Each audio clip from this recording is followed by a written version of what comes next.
प्रबोधे ओम पूर्वासाखंड देवताय करुणाय नमाध्याय ध्यानं समर्पयामि सर्वोपचारार्थी पुष्पाणि समर्पयामि नमस्करोमि ओम पांचजन्याय विद्महे पावमानाय धीमहि तन्नो शंकर प्रचोदयात् ओम पूर्वासाखंड देवताय नमाध्याय ध्यानं समर्पयामि ध्यानार्थी पुष्पाणि समर्पयामि ओम गौरी पद्मा सची मेधा सावित्री विजया जया देवसेना सदा स्वाहा मातरो लोकमातरा ऋषि पुष्टे दधा तुष्टे आत्मना कुलदेवता नृसेनाधिकारिता वृद्धो पूजयते षोडशा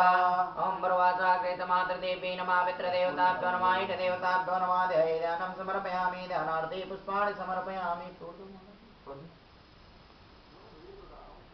ओम आकृष्णेन रजसा वर्तमानो निवेशयन् नमृतं मर्त्यं च हिरण्येन सविता रतेन देवो जाति भुवनानि पश्यन् सूर्याय नमाध्याय ध्यानं समर्पयामि ध्यानार्थी पुष्पाणि समर्पयामि ओम इमं देवा असपत्नवं सोऽध्वं महते चन्द्राय महते ज्येष्ठाय महते जानराज्याय इन्द्रसेन्द्रियाय इमाममुखे पुत्रममुखे पुत्रमसे विषयेकहोमि राजा सोमोऽस्माकं ब्राह्मणानां राजा सोमाय नमाध्याय ध्यानं समर्पयामि ध्यानार्थी पुष्पाणि समर्पयामि अग्निर्मूर्धादिवानगपते पृथिव्यायम् अपाकुरेता